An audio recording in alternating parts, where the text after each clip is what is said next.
ونعوذ بالله من شرور أنفسنا ومن سيئات أعمالنا من يهده الله فلا مضل له ومن يضلل فلا هادي له أشهد أن لا إله إلا الله وحده لا شريك له وأشهد أن سيدنا ونبينا محمدا عبده ورسوله وصفيه من خلقه وحبيبه بلغ الرسالة وأدى الأمانة ونصح الأمة وكشف الله به الغمة وجاهد في سبيل الله حتى أتاه اليقين صلوات ربي وسلامه عليك يا سيدي يا رسول الله اللهم صل على سيدنا محمد الفاتح لما أغلق والخاتم لما سبق ناصر الحق بالحق والهادي إلى صراطك المستقيم صلى الله عليه وعلى آله وصحبه حق قدره ومقداره العظيم. Puja dan puji syukur kepada Allah. Alhamdulillah, di waktu yang mulia ini Allah izinkan kita bisa duduk di tempat yang mulia ini, di rumah Allah ini, untuk melaksanakan salat fardu maghrib dan isya insya-Allah secara berjamaah.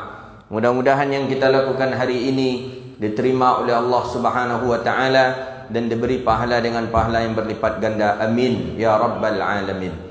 Salawat dan salam kepada Nabi yang agung, Nabi yang mulia, Sayyidina Rasulullah Muhammad sallallahu alaihi wasallam. Allahumma salli wa sallim wa barik ala Sayyidina Muhammadin tibbil qulubi wa dawaiha wa afiyatil abdani wa shifaiha wa nuril absari wa diyaiha wa ala alihi wa ashabihi bi'adadin kulli ilmillah ya rabbal alamin. Bapak Ibu hadirin yang dirahmati Allah, lanjutan kajian kita fikih kitab Ghayatul Bayan Syarah Zubat Ibn Ruslan, babu qismus sadaqah, bab menjelaskan tentang pembagian sedekah. Sedekah ini setelah dibahas setelah pembahasan zakat. Berarti zakat berbeda dengan sedekah. Apa perbedaannya? Zakat itu diawali dengan zai ustaz. Kalau sedekah diawali dengan sad. Ya tentu dengan itu ni. Anak SD pun tahu itu. Zakat dengan sedekah beda. Beda dari sisi apa? Dari sisi hukum. Kalau zakat berarti hukumnya wajib, tak ada hukum zakat sunnah.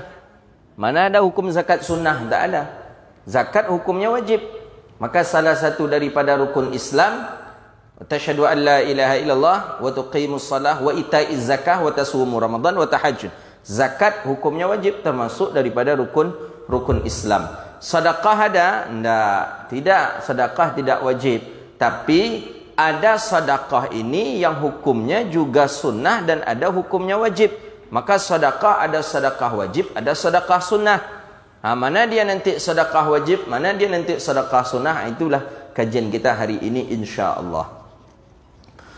Qala al-musannif rahimahullahu taala asnafuhu in wujidat. Jadi diawali oleh musannif tentang pembahagian daripada asnaf zakat yang kemarin itu, bahwa asnafuhu in wujidat samaniyah may yufqadid sahmahu lil baqiyah.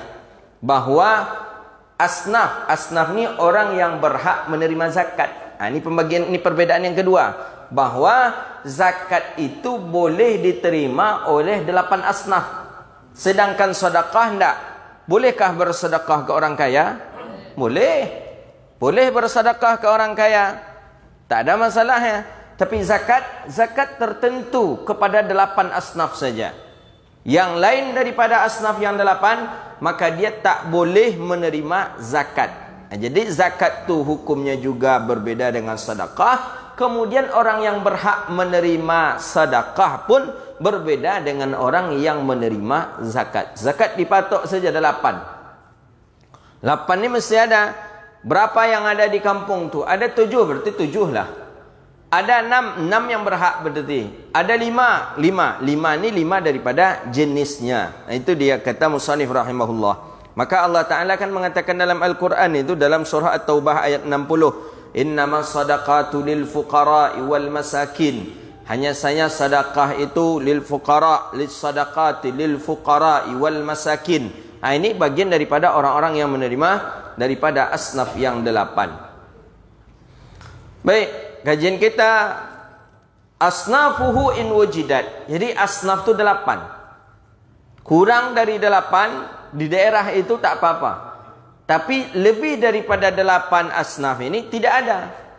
Makanya ulama di dalam ayat itu menghitung cuma 8. Tidak ada yang ke-9-nya. Begitu dia.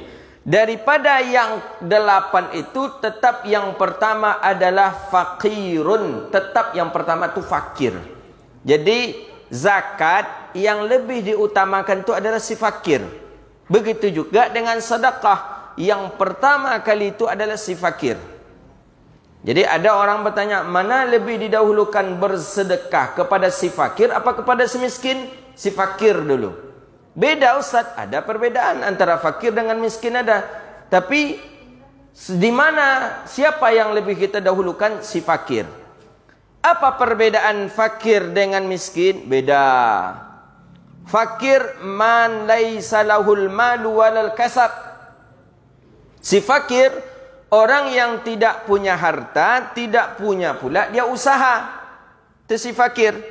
Jadi dia tak punya harta, maksudnya gaji yang ia terima tiap hari tak ada. Harta kebun pun tidak ada. Kemudian usaha pun tidak ada, usaha tetap maksudnya. Pekerjaan tetap tak ada, itu namanya si fakir. Ada satu lagi si miskin. Siapa miskin itu? Man lahul mal, orang yang tidak, man laisa lahul mal, orang yang tidak memiliki harta dan dia memiliki pekerjaan tetap. Ini bedakan ni antara fakir dengan miskin ini. Jangan kita nanti sama saja mengkategorikan antara si fakir dengan si miskin. Si fakir tak punya harta, tak punya pekerjaan tetap. Si miskin tak punya harta tapi punya pekerjaan tetap. Pekerjaan tetapnya ini tidak mencukupi daripada kebutuhannya. Ini namanya si miskin. Contoh, maaf. Kita mencontohkan maaf saja. Dia rumah ngontrak. Rumah ngontrak atau rumah disewakan oleh orang. Dia punya usaha tetap. Apa usaha tetapnya? Maaf, menggojek. Atau, ya gojek lah ya. Yang kan usaha tetap itu. Setiap dia bawa motor, pokoknya ada rezekinya, berarti dia ada penumpangnya. Pokoknya itu pekerjaan tetap dia. Walaupun kebutuhan dia dalam sehari 80.000, yang dia dapat cuma 70.000. Ini namanya si miskin ini namanya. Kebutuhannya 70.000 atau 80.000, yang ia dapat cuma 70.000 saja. Pokoknya setiap hari dia jarang mendapatkan kebutuhan pokoknya yang pas. Itu namanya si miskin. Beda dengan si fakir. Kalau si fakir tadi tidak punya kerja tetap, itu si fakir. Ya, kalau bila ada rezekinya dipanggil oleh orang, si anu sinilah, tolong bersihkan rumah kami ini. Si anu tolong cat rumah kami ini. Si anu tolong bersihkan selokan kami ini. Kadang-kadang ada, itu si fakir. Tapi kalau si miskin, pekerjaan tetapnya ada. Ada pekerjaan tetap. Tapi kadang pekerjaan tetap ini tidak mencukupi daripada kebutuhan pokoknya. Maka inilah yang disebut di dalam qaulul musannif, faqirun, seorang fakir. Siapa si fakir? Orang yang tidak memiliki harta, tidak pula memiliki usaha. Dan kebutuhan pokoknya pun tidak pernah tertutupi oleh hasilnya tadi. Jadi umpama dia kebutuhan pokok dalam sehari 50.000. Cuman yang dia dapat dalam sehari itu 40.000 saja. Ini si fakir ini. Usaha pun tak ada. Ini si fakir. Kalau si miskin, usaha ada, usaha tetap ada, tapi tidak mencukupi kebutuhan karena dia tidak memiliki harta. Itulah namanya si miskin. Jadi bedakan dia. Jadi kalau gitu di daerah kita mana yang lebih banyak fakir daripada miskin? Miskin banyak daripada si fakir. Iya, orang yang punya kerja tapi tidak mencukupi kebutuhannya. Iya, si miskin lebih banyak daripada si fakir. Fakir ada cuman si miskin lebih banyak. Tapi kata musannif rahimahullah ta'ala, jadi itu yang mesti harus tahu kita. Jadi nanti pembagiannya macam mana? Di sinilah dia. Asnafuhu in wujidat samaniyah mayyufkadir dut sahmahu lil baqiyah. Pembagiannya di dalam Syafi'i bahawa fayajibu, di sini disebutkan wa tajibu taswiyatul bainal asnaf, diwajibkan menyamakan pembagian itu di antara asnaf. Contoh, wa yusannu tasbiyatun baina ahadis sanfin. Asnaf di kampung kita tu ada cuman 4 saja. Fakir, miskin, mu'alaf, sigarim. Nanti kita jelaskan siapa sigarim ini. Sigarim 4 dia. Fakir, miskin, mu'alaf, gharib. Harta zakat tadi awalnya itu dibagi kepada 4 dulu. Dibagi 4. Harta zakat tadi dikumpulkan, berapa zakat di kampung itu? Zakat di kampung tu 10 juta. 40 juta dibagi 10 juta, 10 juta, 10 juta, 10 juta. 10 juta untuk si miskin, fakir, 10 juta untuk si miskin, 10 juta untuk si mu'alaf, 10 juta untuk si gharim, 40 juta. Dihitung lagi si fakir berapa orang di kampung tu. Kalau si fakir di kampung tu ada 5 orang, berarti si fakir ni menerima berapa? 2 juta per orang.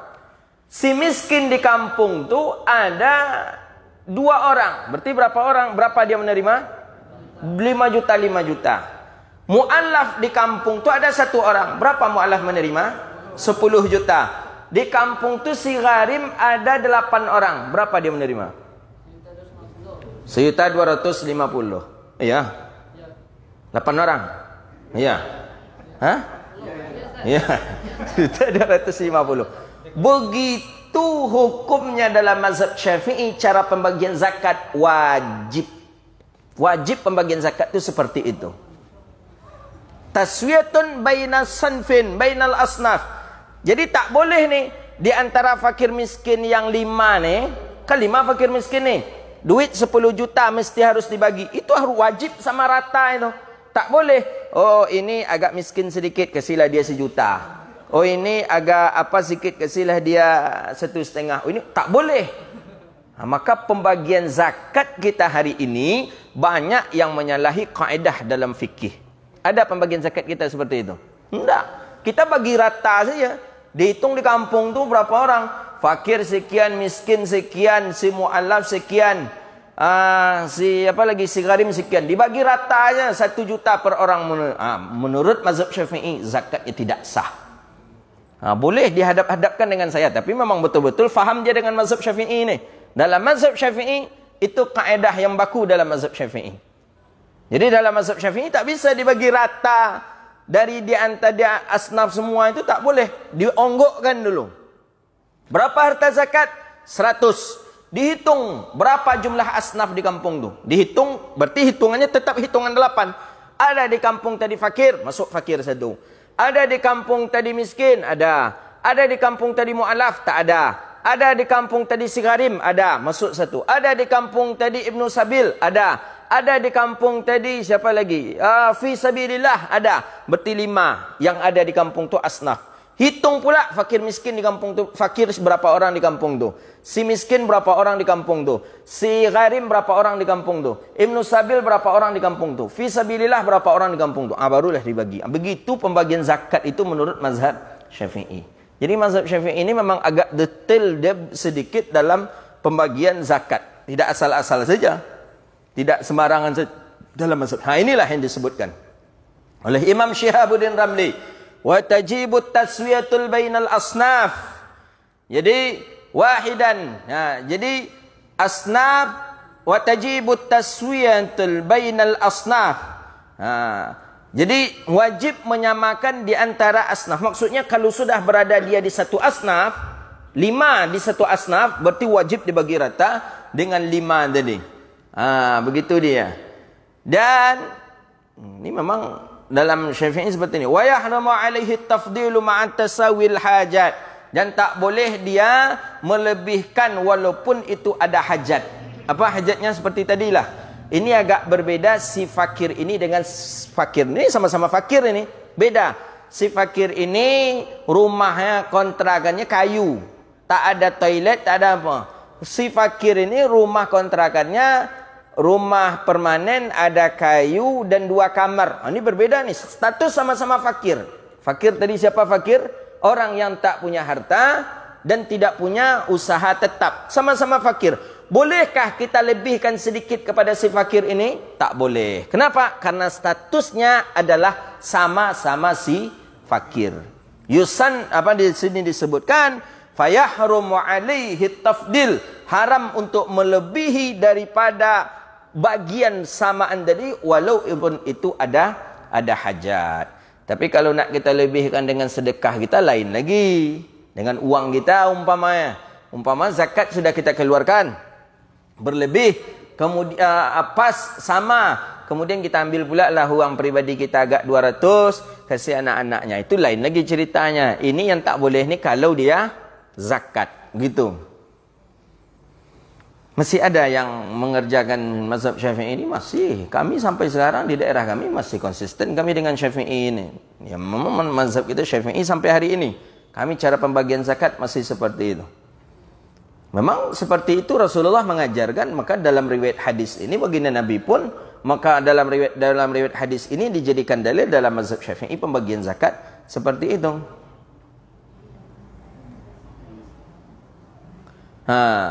Sehingga laulam tajid mustahiquna, jikalau seandainya tidak ada orang yang berhak menerima, ya, tidak ada orang yang berhak menerima, maka tidak gugurlah zakat. Akan tetapi tetap diperuntukkan dulu dia untuk itu. Awalnya tadi ada, si fakir ada di kampung itu, si miskin ada, pokoknya ada 4 asnaf. Ternyata pas nak membagikan, asnaf yang satu tak ada. Apa umpamanya si mu'alaf, mu'alafnya sudah pergi, mu'alafnya sudah berangkat. Apakah harta ni dibagi 3 saja zakatnya atau tetap dibagi 4? Kata musannif, tetap dia dibagi dengan 4. Harta yang tadi dibiarkan saja. Bisa saja dalam kurun sebentar atau sebelum waktu solat ada seorang yang mu'alaf, maka dia berhak untuk mendapatkannya. Begitu dia. Kalau di sini disebutkan bahawa si fakir itu orang yang yahtaju ila asyarah, dia butuh 10 dirham, ya, kebutuhannya butuh 10, tapi yang dia dapat setiap hari cuma 2 dirham, 3 dirham, itu si fakir namanya itu. Jadi umpamanya dia butuh dalam untuk kebutuhan kehidupannya dalam setiap hari 70.000. Yang dia dapat dalam setiap hari itu cuma 30.000, 40.000, itu si fakir namanya. Si fakir, dan dia tak punya pekerjaan tetap. Tapi kalau si miskin, yang dia butuhkan itu 80.000, yang dia dapatkan 70.000, dan dia punya penghasilan tetap. Itu namanya si miskin. Itu dia. Mana ni jadi orang miskin atau jadi orang fakir? Jadi orang kaya. Doa Nabi bukan fakir. Nabi tak ada doa jadi fakir. Nabi miskin ada. Allahumma ahyina miskinan wa amitna miskinan wa dakhilnal jannata ma'al miskin. Kata Nabi, ya Allah, hidupkanlah aku dalam keadaan miskin, bangkitkanlah Allahumma ahyina wa amitna, dan wafatkanlah aku dalam keadaan miskin, kemudian kumpulkanlah aku di surga bersama orang-orang miskin. Jadi Nabi minta miskin bukan berarti miskin itu lebih ancak, bukan miskin itu keinginan semua orang, tidak. Tapi jika Allah takdirkan kehendak itu, miskin itu ada pada diri kita, jangan berkecil hati. Nabi pun meminta dalam keadaan miskin.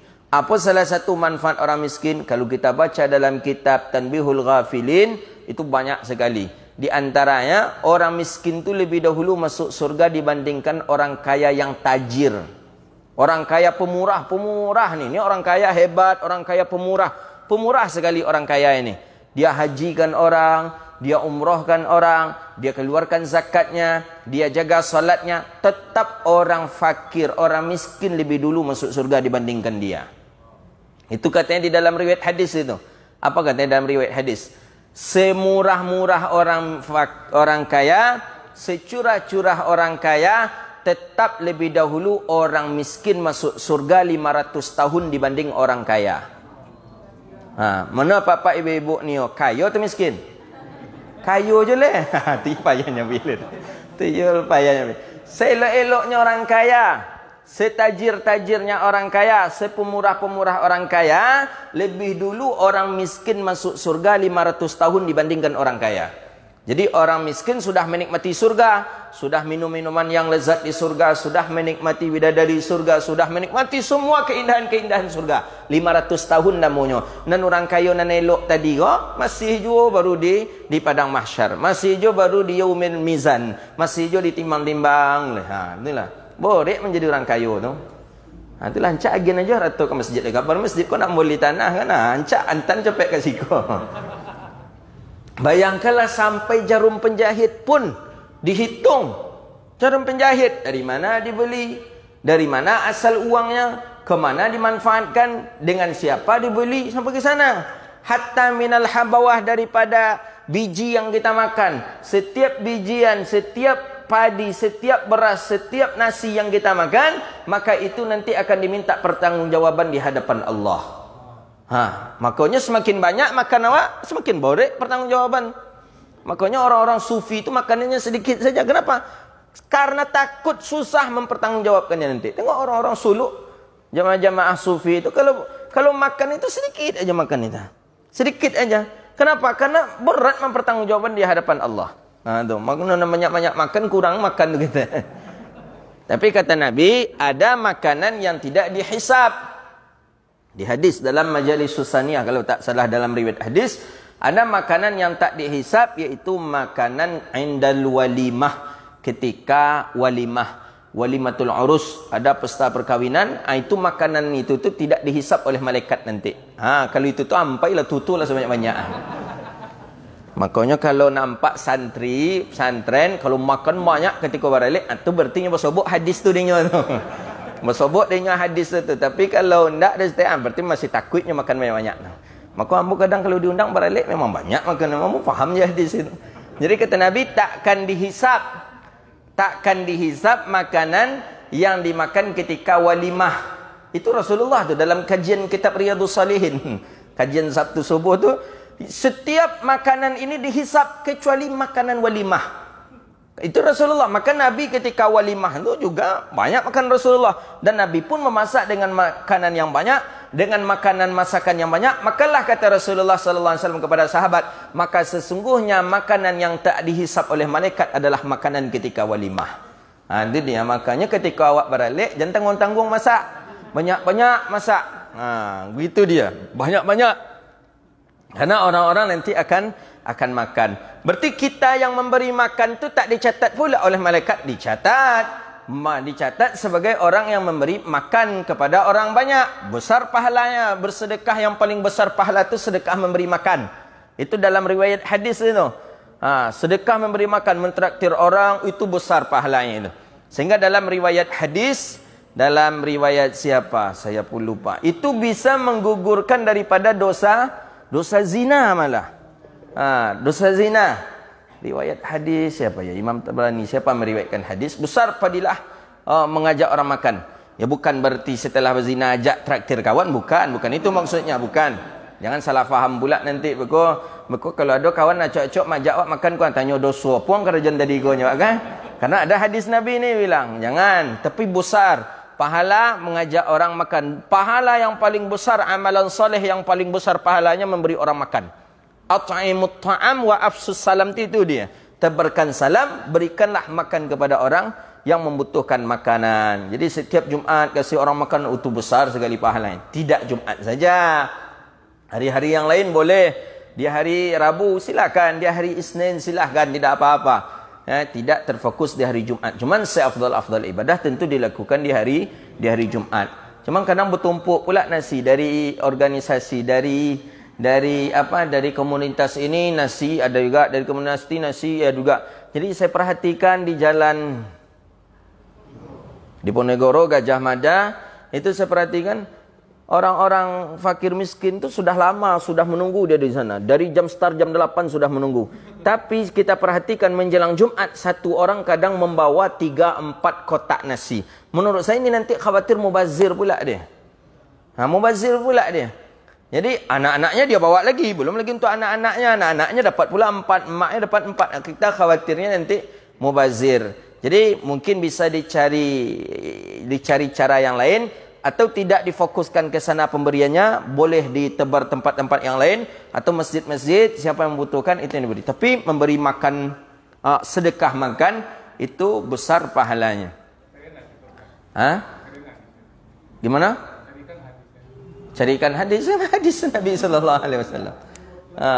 Ya, fadilah memberikan at'imut ta'am wa afsus salam. Berikan makanan kepada orang yang membutuhkan, kemudian tebarkanlah salam. Begitu dia. Kalau ingin mengamalkan, sudah dari kau ajak orang kau traktir. Layun.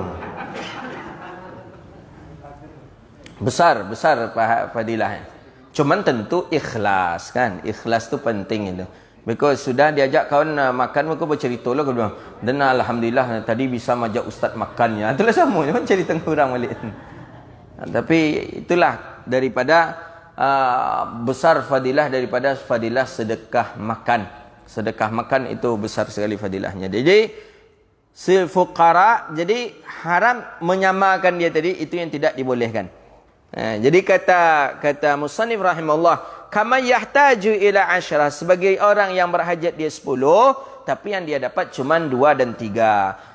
Tapi kalau ada orang yang dia berhajat 80.000, tapi penghasilannya 70.000, tapi dia punya usaha tetap, maka dia disebut dengan miskin.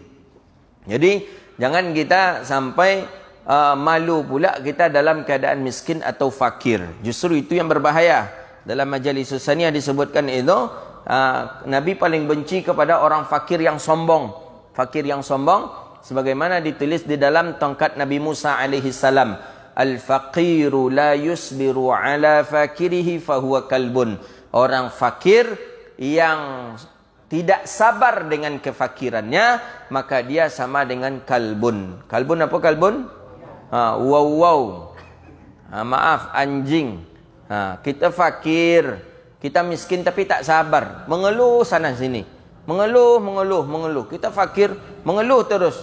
Kita fakir tapi tak sabar dengan kefakirannya, maka kita hinanya sama dengan hinanya seekor anjing. Maka hati-hati, wa'iyadzubillah.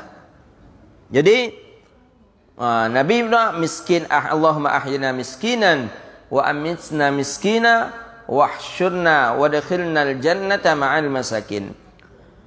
Wal miskin lahu ma yaqa maqduna takmiluh. Jadi miskin ini orang yang punya pendapatan, orang yang punya penghasilan tetap, tapi la yakmiluh, tapi tidak daripada penghasilan itu sempurna. Nah, ini kata ulama. Tidak sempurna dalam arti kata tidak mencukupi, itu yang disebut dengan miskin. Ya. Allahumma ahyina miskinan wa amitna miskinan. Tapi Nabi SAW tidak meminta fakir, karena fakir ini bahaya. Sebagaimana di dalam hadis Nabi SAW juga ada dan sudah menjadi kaedah kebanyakan orang, bahwa fakir itu bisa mendekatkan kepada kafir, kekufuran. Maka oleh karena itu hati-hati, jangan sampai kita menjadi seorang yang fakir. Ya, kita bermohon kepada Allah, mudah-mudahan Allah selalu mudahkan rezeki kita, rezeki yang halal, rezeki yang berkah, dan rezeki yang selalu Allah ridai. Amin ya rabbal alamin. Kalau tak ada si fakir, adam wal miskina lahu. Jadi kalau si fakir tak ada, langsung saja naik kepada si miskin. Ma yaqa'al mawaqi'aduna takmil. Orang yang dia memiliki pekerjaan tetap, tapi dia tidak mencukupi daripada hartanya. Begitu ya. Maliku bil hali min ghairi israfin wala taktayri syakhsin waliman huwa fi nafaqatin wal ibarah indal jumhur fi adami kifayatahu bil amr. Jadi ini menjelaskan tentang bahwa orang-orang yang dia ditakdirkan miskin, maka dia boleh menerima zakat. Al-masyhurah wal istinbatuh al-asnawi min kalamihim anna al-ibarata bi'adami kifayati bis-sunnah bis-sanbi. Disebutkan fatawa wa ghairil masyhurah istinbat al-asnawi min kalamihi anna al-ibarat bi'adami kifayati bis-sunnah. Jadi maksud tidak mencukupi itu kalau saat hitungan itu dalam hitungan tahun. Jadi hitungan setahun. Itu dia. Fa inna ma ta'ala qali man qala al-Baghawi annahu innama yu'ti kifayatus sanah. Tapi kalau seandainya sebulan itu cukup, setahun itu cukup, maka bagi dia tidak lagi disebut dia sebagai orang miskin. Begitu dia. Jadi hitungan cukup itu setahun rupanya, bukan setiap hari menurut qaul ulama. Qala al-Ghazali rahimahullah fil Ihya, "Law kana lahu kitabul fiqh lam takhrijuhu an maskanah wa la talzimahu zakatul fitr kal asathul bai' li annahu muhtajun ilaiha wal kitabu yatlibu ghaliban imma litafarruj wal mutala'ah kal kitab asy-syi'r wa tawarikh wa nahwi wa mimma la yanfa'u darain fa hadha yamna'ul maskanah wa mal istifada katib wa yu'an li nafsihi wa wa'idhan fa illam yakun fil baladi tabib wa wa'id kadzalik." Jadi ini pembahasan sampai kepada ada orang-orang yang punya kitab, tapi kalau kitab itu tak banyak manfaatnya, boleh dia untuk menjualnya.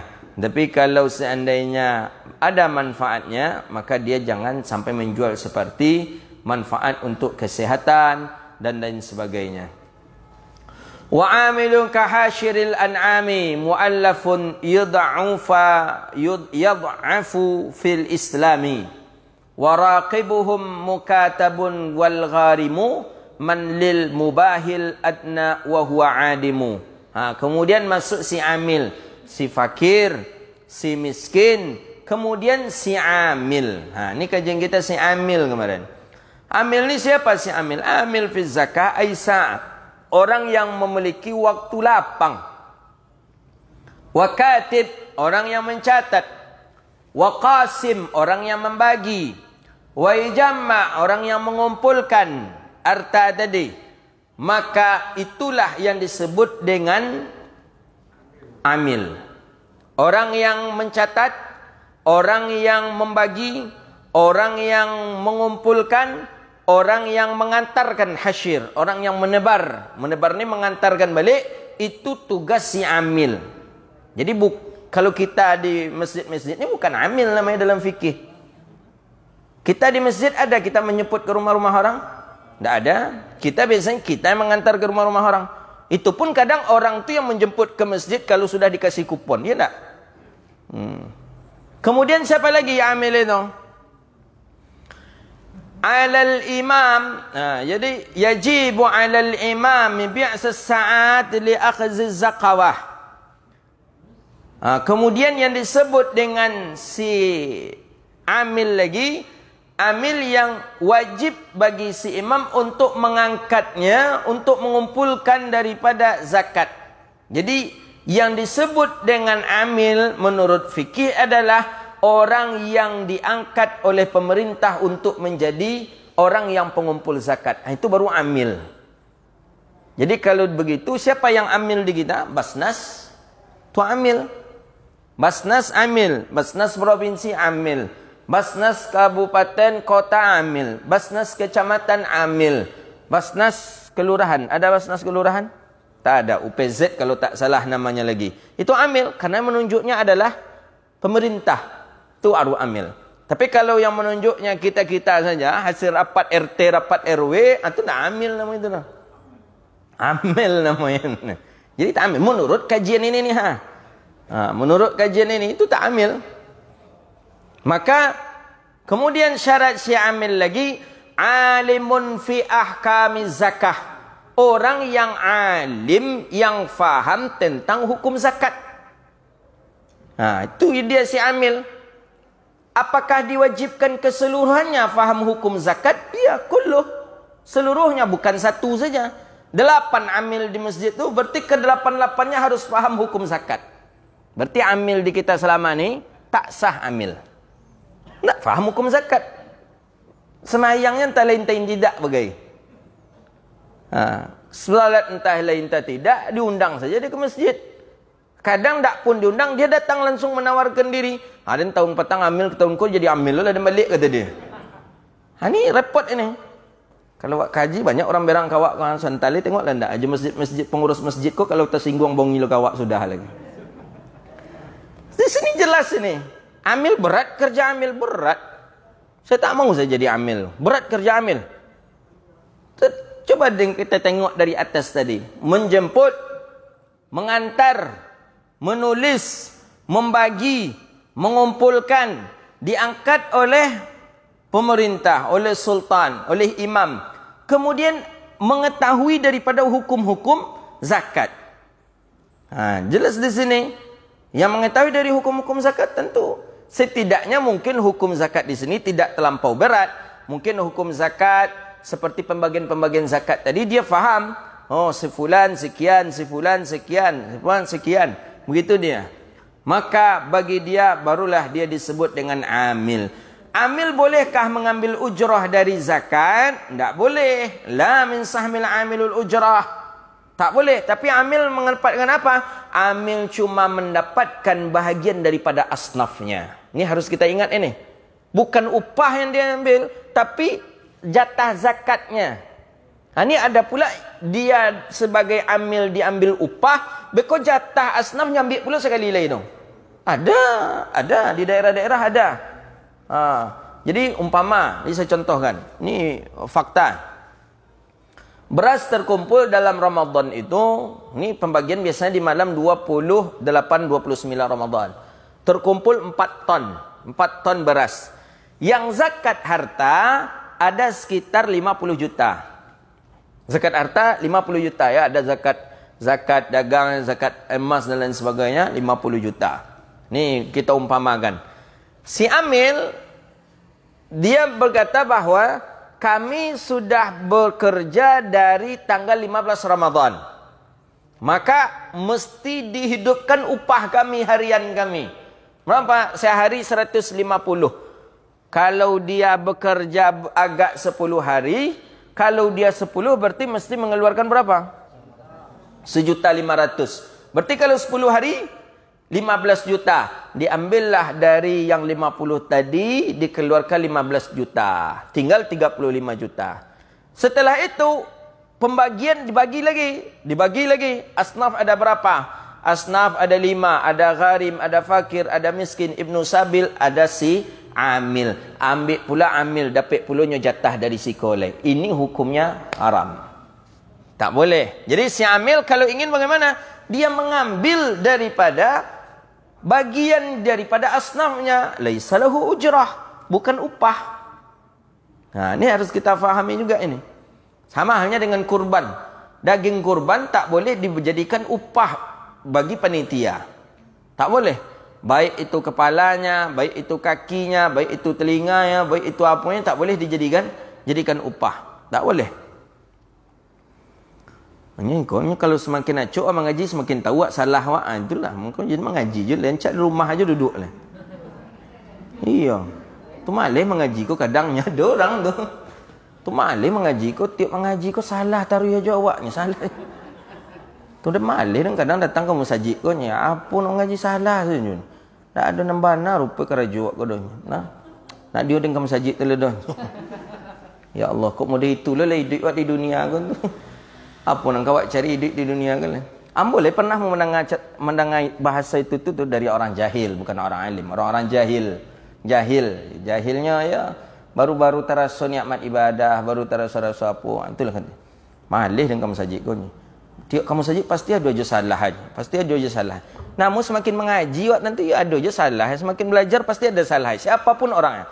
Proposorkah dia, orang alimkah dia, semakin mengaji semakin nampak salah. Itulah karena Allah masih membukakan hidayah kepada kita. Salah kita tentu nak ulang je lah. Tapi kalau lah salah ulang je balik, itu baru dosa kita. Jadi kalau lah salah selama ni karena kita tak tahu, itulah ma'fu anhu. Itu dosa yang dimaafkan. Tapi kalau lah salah itu juga buat balik, nanti payah. Imam Syafi'i punya murid namanya Imam Muzani, Imam Buaiti. Itu katanya, aku membaca kitab risalah. Ada kitab usul fikih. Namanya risalah karangan Imam Syafi'i. Imam Syafi'i mengarang. Apa kata beliau?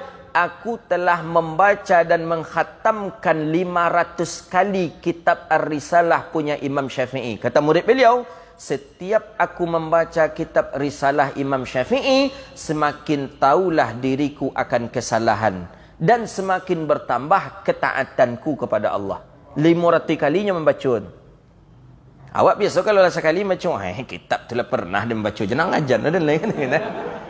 Ini 500 kali. Setiap membaca berjumpa kesalahan. Setiap membaca berjumpa kesalahan. Itu murid Imam Syafi'i. 500 kali dia mengkhatamkan kitab punya gurunya. Nama kitab itu Ar-Risalah. Nama kitab itu. Imam Syafi'i langsung menulis itu. 500 kali mengkhatamkan. Kita kan kadang nak khatam malah tu membaca oleh besok leleh. Kitab tu dah lama dan khatam kitab tu baru baca baru. Kadang kawan pula disepelekan. Tak boleh. Jadi itu si amil. Jadi berat si amil. Berat kerja amil tu berat. La min sahmil ujrah. Jadi tidak daripada ujrah, tapi daripada bagian daripada asnafnya. Tapi kalau sudah dia mengambil bagian daripada ujrah, fala, maka tidak boleh baginya untuk mengambil daripada asnafnya. Jadi kalau lah ambilnya yang bagian daripada upah, ujrah tu upah. Jadi tak boleh lagi dia mengambil daripada jatah daripada asnafnya. Besok kita sambung dengan mu'allaf, mu'allafati qulubuhum. Ada berapa minit lagi? Tanya jawab kalau ada. 5 minit. Tak ada. Silakan. Assalamualaikum warahmatullahi wabarakatuh. Bagaimana hukumnya kalau sesuatu daerah itu mu'alaf cuma satu? Ya. Jadi bagian dari kan satu bagian untuk dia. Jadi pernah kami melaksanakan. Jadi bagian mu'alaf tadi dikurangi sedikit, ditambahkan fakir miskin. Bagaimana cara hukumnya?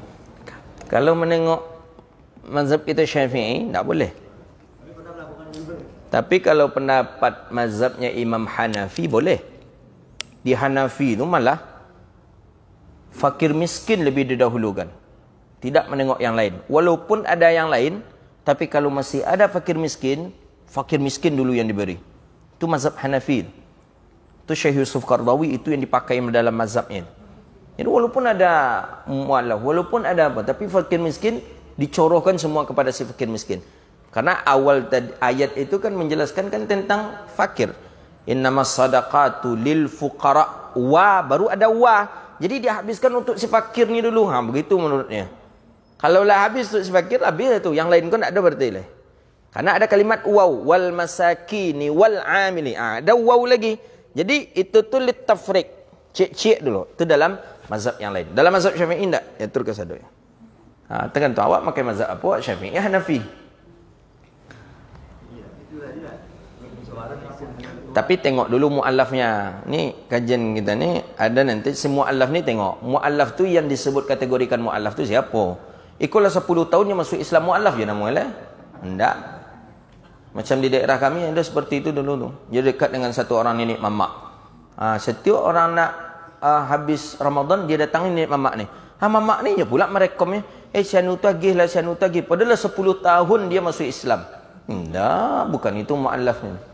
Mu'allaf tu ada orang yang dia sudah masuk Islam, baru saja masuk Islam. Ada yang kedua, ni dalam kajian kita juga, Hasya Bajuri ada ini. Dia belum masuk Islam, tapi sudah ada keinginan muyul hatinya untuk Islam tu sudah ada. Nampak dari dia sudah mulai belajar Islam. Mulai mendekat-dekati masjid. Mulai mendengar-dengar suara azan. Boleh dia diberi. Karena mu'allafati qulubuhum. Kan orang yang Allah lembutkan hatinya. Kita berharap dengan kita beri dia zakat, tertarik dia. Tapi kalau aju, kalau 10 tahun masuk Islam, apa dia gila je lah. Tak boleh 5 tahun. Kalau Umar Ibn Al-Khattab menghapus atas nama mu'allaf itu dihapus oleh Umar. Umar menghapus istilah mu'allaf itu. Tidak ada mu'allaf itu. Ketika dia mulai masuk Islam, berarti dia Muslim. Tak boleh dipanggil mu'allaf. Itu Umar Ibn Al-Khattab itu. Jadi mu'allaf itu sebelum dia masuk Islam mu'allaf. Kalau lah masuk Islam, menurut Umar, dia bukan mu'allaf tapi namanya Muslim. Kan dia kan? Muslim. Awak dituduh orang awak mu'allaf, tersinggung tak hati awak kira-kira? Walaupun nenek awak dulu mu'allaf, tersinggung. Kadang kita sudah mengucapkan kalimat asyhadu an la ilaha illallah wa asyhadu anna Muhammadar Rasulullah. Jadi kita siapa? Muslim. Bukan lagi semu'allaf. Maka Umar Ibn Al-Khattab melarang memanggil nama mu'allaf kepada orang baru masuk Islam. tapi langsung dipanggil dengan muslim. Itulah dia. Ada yang lain? Jadi kalau dia dapat pembagian amil, kan? Amil. Dia di situ termasuk orang apa juga? Bagian ini fisabilillah. Dapat juga fisabilillah. Nah. La asnafi fi sinfin. Tidak boleh ada dua asnaf dalam satu pembagian. Dalam satu asnaf tak boleh. Saya menerima atas nama fi sabilillah. Kemudian saya karena menjadi amil di satu tempat, kemudian saya menerima juga amil. Amil saya terima, fi sabilillah saya terima. Tak boleh. Tak boleh. Haram itu. Contoh, ini banyak kejadian ini. Ustaz-ustaz kita banyak yang tak faham juga kita tengok. Dalam mazhab Syafi'i jelas hukumnya haram. Saya di rumah juga menerima zakat. Jemaah datang ke rumah. Ini umpamanya saya sampai sekarang tidak menerima zakat.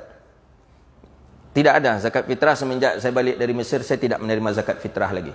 Umpama, ini umpama. Ada jemaah datang ke rumah bayar zakat. Ustaz, kami berzakat ke Ustaz. Saya memposisikan saya di rumah, ini umpama nih, umpama bukan realita ini. Nanti jangan dia apa pula fitnah pula. Saya terima di rumah sebagai fi sabilillah. Karena saya mau ngajar, kan itu gaya orang sekarang nih. Karena ceramah ustaz ni fi sabilillah. Datang pula lah saya diminta oleh pengurus masjid untuk termasuk jadi amil. Padahal kerja saya tak ada. Ada orang apa, saya terima zakat, saya catat. Itu aja kerja saya amil. Dapat pula lah saya dapat bagian amil. Amil dari masjid itu, kemudian fi sabilillah orang datang ke rumah. Saya dapat dosa haram, tak boleh melakukan itu. Kedua-duanya batil. Itu dia. Jelas itu, tak boleh terdiri beberapa asnaf dari satu asnaf, tak boleh. Ini banyak saya perhatikan ini. Banyak sekali ustaz-ustaz kita di rumah, dia menerima fisabilillah. Nanti datang pula orang lain mengantarkan atas nama amil, dia terima juga. Dalam fikih, buka kitab-kitab fikih. Buka I'anatul Talibin, buka kitab Mahalli, buka Asya Bajuri, buka semua kitab fikih. Menjelaskan di sana tak boleh satu asnaf, itu dua asnaf di dalamnya tak boleh. Jadi kita pilih saja, kita mau amil kah atau fisabilillah? Kalau kita fisabilillah, kita sampaikan saja ke pengurus, maaf saya tidak bisa amil karena saya di rumah fisabilillah. Gitu saja. Jangan beko dek nak banyak kau dosa balantak yo. Hati-hati. Terakhir kalau ada. Silakan. Kalau di kampung kami cara menentukan orang parkir itu kadang-kadang dilihatnya dari segi umurnya yang sudah tua. Umurnya sudah tua, nggak bisa lagi bekerja. Cuman dia menumpang hidup di rumah anaknya. Dia hidup bersama anaknya. Dan anak itu boleh dikatakan orang yang mampu. Namun ketika ada pembagian zakat fitrah, orang tua ini dimasukkan ke dalam kategori parkir karena alasan si amil dia tidak bekerja, tidak ada penghasilan, dia sudah tua. Beban hidupnya tidak ada, semua beban hidupnya ditanggung oleh si anak. Apakah betul cara berpikir? Ya janda lah umpamanya kan, janda atau orang-orang tua laki-laki yang apa, yang tidak apa, boleh dikategorikan dia si fakir. Ya walaupun beban kehidupannya itu adalah beban daripada beban dianya sendiri saja. Tapi kan sudah ada yang ditanggung oleh anak ya. Tapi tanggungan anak ini kan tidak sebesar dengan tanggungan dan keinginan yang dia inginkan. Jadi boleh menyebutkan dia sebagai si fakir, boleh, tidak apa-apa. Tidak apa-apa. Cuman hari ini jarang je amak-amak ni tidak punya penghasilan tetap. Karena dari pensiunnya menerima berarti punya penghasilan tetap dia tadi. Atau punya kebun sawit ya kan, punya penghasilan tetap. Kayak di daerah kami itu amak-amak tu berumur 70 punya KKPA sawit. Lumayan lah bergaji 4 juta 5 juta sebulan.